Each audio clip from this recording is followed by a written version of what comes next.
Moths are tiny, delicate and often unnoticed guests in your home. That is, until they start invading your living spaces, unleashing havoc on your rugs and gnawing their way through your precious and often expensive clothes. You're probably wondering why you have these pesky creatures in your home in the first place. When it comes to tiny house moths, the two most common kinds of visitors are the common clothes moth and the pantry moth. Although these pests are similar in many ways, they are actually attracted to different kinds of foods and materials. Clothes moths are attracted to natural fibres found around your home. These include the clothes inside your wardrobes, carpets, rugs and upholstered furniture.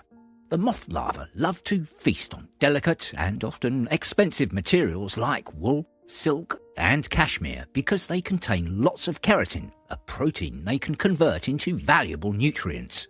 The moths typically enter your home through infested clothing or household items. For example, you might have bought a second-hand wool jumper with eggs or larvae on it. In addition, the moth larvae like to dine on delicate items that aren't touched, maintained or bothered with much. For example, if you store your wool coat at the back of your wardrobe, leave it there for the summer and don't bother cleaning or treating any stains on it, you'll give your moths the cuisine they're looking for.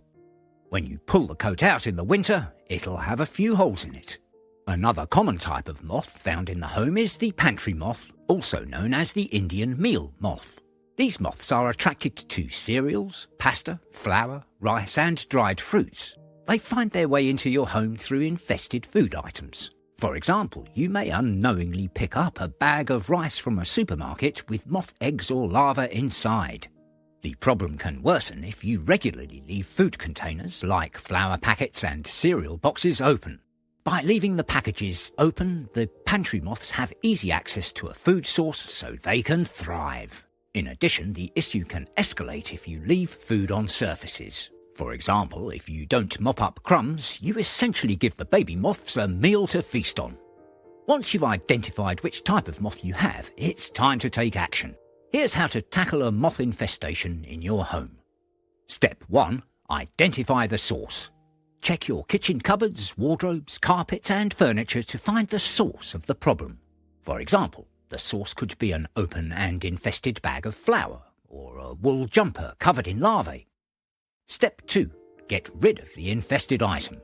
If you have pantry moths, throw the infested food in a sealable bag to avoid spreading the problem around. Then, bin the food. For clothes moths, wash, dry and repair your item of clothing, rug, furniture correctly. If a piece cannot be saved, throw it out. Step 3. Clean and vacuum. Ensure the infested areas are thoroughly clean and vacuumed. You should eliminate any remaining larvae, eggs, webbing and adult moths you can spot. For pantry moths, clean and disinfect all the shelving, worktops and containers in the kitchen. Then mop the kitchen floor. For clothes moths, ensure that all items in the wardrobe are washed, dried and stored correctly.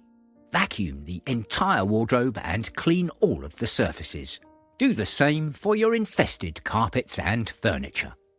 Step 4. Set up traps. To ensure the moths don't return, you can set up special traps designed to attract moths and then trap them. You can also place cedar chips or lavender sachets in the space to deter the moths from the area. Step 5. Store things correctly.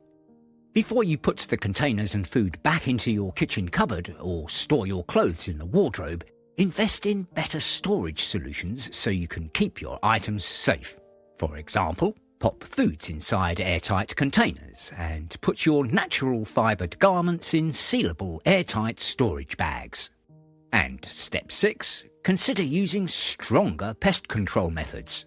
If you've got a bigger pest infestation on your hands, you may need to take more radical measures to remove the moths from your home. For example, it may be worth contacting a pest control expert. A specialist can come to assess the problem and put measures in place to manage it. I hope this video has helped.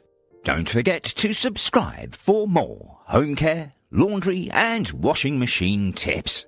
Thanks for watching.